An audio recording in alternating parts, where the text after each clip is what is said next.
you want to go the Conor McGregor route, like everything goes, but he can continue to keep talking smack, maybe making skit like his boy Merab Dvalishvili. But this is a fight that everybody wants to see. This is the obvious, but I hope you guys get what I'm saying. If they're willing to give Khabib Nurmagomedov $40 million, then what does that say about?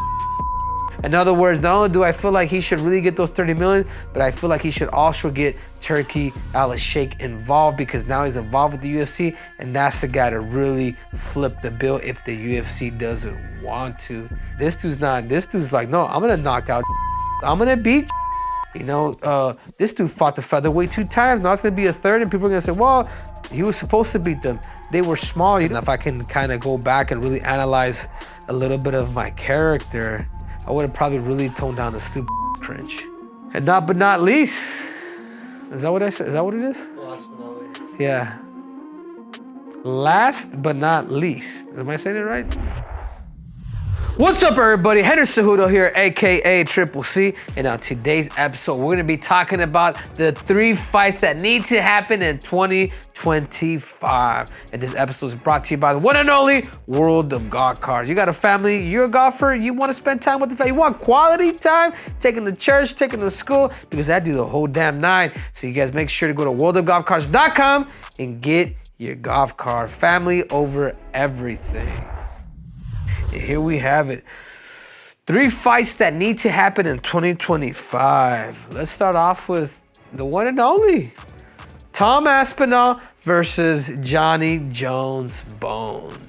You're talking about leverage. You're talking about money. I don't know how many chinks I could, how much money I could put out here. But Johnny Jones has the leverage with the UFC. He's got the gold and he's got the accolades. So that, you know what that equals? That equals this. And honestly, if I'm John Jones, for what he's done in combat sports, I stick to the 30 million. That's my biggest thing. The biggest thing that's holding up, the biggest thing that's maybe holding him up, and thanks to Joe Rogan, because he actually kind of helped the problem, is this. 30 million, and I feel like John Jones should not move. In other words, not only do I feel like he should really get those 30 million, but I feel like he should also get Turki Al-Sheikh involved, because now he's involved with the UFC, and that's the guy to really flip the bill if the UFC doesn't want to. The biggest thing right here is John Jones. Could John Jones go down in number, or he says, you know what? This is my last straw. I'm going up against a very dangerous fighter in Tom Aspinall. And if the UFC, and again, this was quote from Khabib Nurmagomedov, if the UFC was able to offer Khabib Nurmagomedov $40 million, what is the greatest of all time worth? I say, John, stick to that number, and I wouldn't go past it, dude. The UFC, Turki Al-Sheikh, they will come and say, yeah, you know what? Here you go. Here you go, because Dana White said it's gonna happen. Sometimes when you show your cards a little too early, it tends to hurt the company, but it also helps the fighter. The biggest question is will John Jones play that game? John Jones, he doesn't have to fight, but he does need to fight, because $30 million, even if it is 20 million, I still don't feel like you should move from that $30 million mark.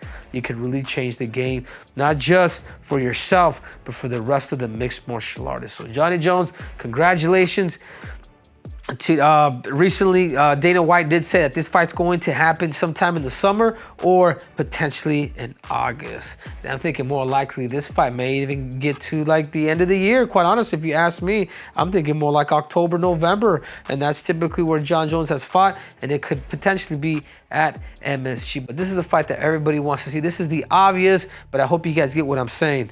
If they're willing to give Khabib Nurmagomedov $40 million, then what does that say about John Jones? What does that say about Johnny Jones Bones? And for Tom, in Tom's situation right now, like, he's hungry. He's hungry. He wants to fight John Jones. He believes that he could beat John Jones. He has a style, and he's very problematic with his movement and the fact that he's a big heavyweight, you know, and his power. But there's also that what if he doesn't get rid of John Jones in the first or second round? Could a guy like that? We've seen Francis Ngannou get exposed by Stipe in their first fight because he didn't have that gas, and because when you get accustomed to just beating people early, like you don't know what 5 rounds actually feels like. And I tell you right now, he ain't knocking out Jon Jones. As good as he is with his hands, Jon Jones is too smart. Jon Jones will more likely probably evade, clinch, or use that kick to keep this dude at bay. Either way, everybody respects Jon Jones, but this guy is hungry. And I will give him that. And he's talking it like he could actually really beat him. And that's what makes somebody like this very uncomfortable, where Stipe was kind of like, oh, I'm sorry, very apologetic. Or Ciryl Gane was like, yeah, I'm fighting the greatest of all time. It's an honor. This dude's not. This dude's like, no, I'm gonna knock out Jon Jones. I'm gonna beat Jon Jones. This is the Revolutionary War. This is 1776 all over again. But could the American take him out? And I want to say so. But is it worth the $30 million for Jon Jones? Jon Jones, if you want my advice, don't move from there. There's too much money in that company. If the UFC's worth $12 billion is what they're saying, what's $30 million to them? Call them out on their bluffs if it's worth so much. And if they're willing to offer Khabib Nurmagomedov $40 million, tell them you'll give them a discount for $30. Ding. You guys like that one? Anyways, the next fight to make, and I think more likely this could be made against Islam Makhachev versus Ilia Topuria. And I will say this, I think Khabib's gonna play the bad guy, and he rightfully so should. I think Khabib Nurmagomedov is gonna say, hey, because when I spoke to him, and he said, and this is all on tape, he says, no, he says Ilia must fight #1 contender. He beat #1 contender, we give him fight. He's 100% right. If I'm his coach, this dude fought the featherweight 2 times. Now it's gonna be a third, and people are gonna say, well, he was supposed to beat them.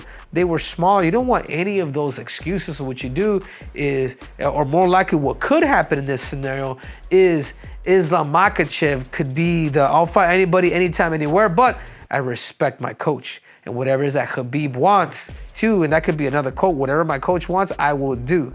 That could be another thing too for Islam Makhachev. You just put the weight on Khabib Nurmagomedov. The UFC may not like it, but they respect Khabib, and more likely they will follow suit. And now for Ilia Topuria, I think he's already talked to smack talk. I think he needs to up it. I think he needs to up a little bit of those antics if he really wants that fight. I mean, he's already sent out tweets here and there, but it's you gotta remember that people have a short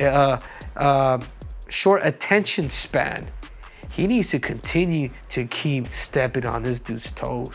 He needs to, if you want to go the Conor McGregor route, like everything goes, but he can continue to keep talking smack, maybe making skit like his boy Merab Dvalishvili to really sell the narrative and create that story, because I just don't think he's doing it enough.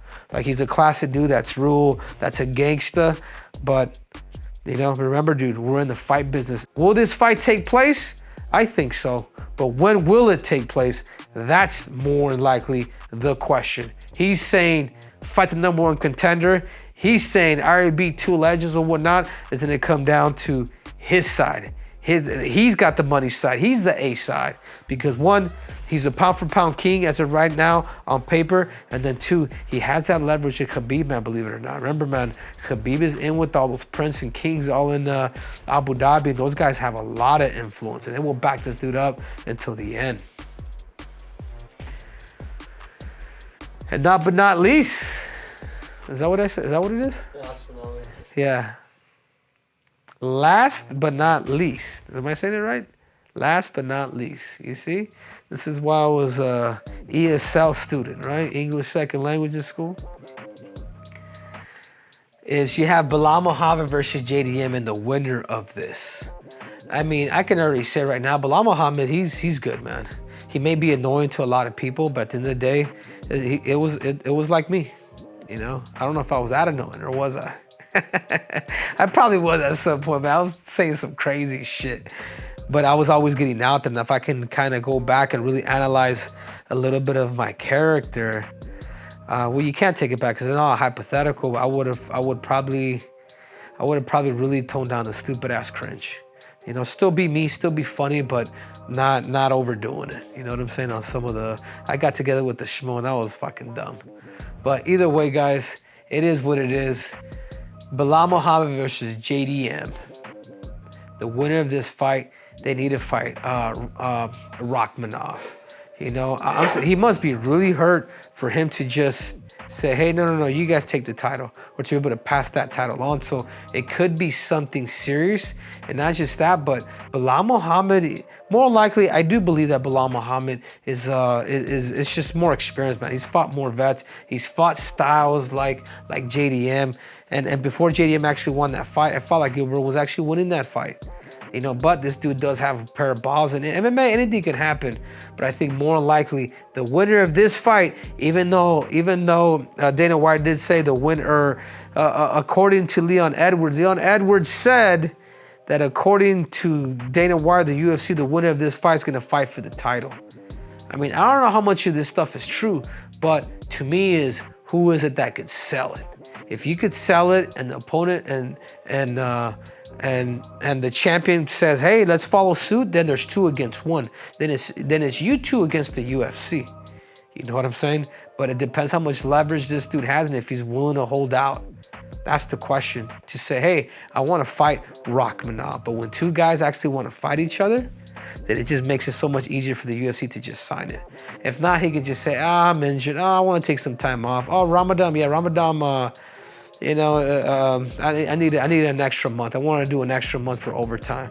You know what I'm saying? He can come up with anything because as a fighter, you have 1 year to make a decision to actually fight before they start talking about stripping you. Who would have known Triple C had all this damn knowledge? But those, to me, in my eyes, those are the fights that need to take place in order for 2025 to be an absolute banger. You know, regardless, Dana White, the UFC, they always put on great performances. So either way, if I had to rank which fights that I would like to see, if I legit had to rank which fights I really want to see, I'm gonna have to go right here. Number 1, Jones. Number 2, Islam. And then obviously number 3, the winner of Bilal, but he's gotta fight. America, Maria! Look at my hair. Wow, you look pretty. You want to say hi to the camera, Magica Maria? This is a Magica Maria, by the way. She's crashing our course, but who do you want to see fight, Chuchi? If you had to pick one. JDM. Wow, JDM, you got a fan over here. Okay. All right, America, I'm almost done. Can you? No. Please. No. Please. No. All right, guys, so there you have it. America says she wants JDM, dude. He's not that damn good looking. He's not like the daddy, but whatever that may be, these are the fights that need to be made in 2025 in order for 2025 to be the greatest year in mixed martial arts history. Again, guys, till next time, I'm your host, Henry Cejudo, aka Triple C. And just as you guys saw my daughter come in, guys, you guys can have that for your family too. When you guys go to World of Golf Cards, get a chance to spend quality time with your family. They make custom cars, they do the whole 9, but more likely, you just get more time with your damn family. Quality time, that is. So you guys make sure to go to worldofgolfcards.com and get your golf card. Till next time, Triple C is out!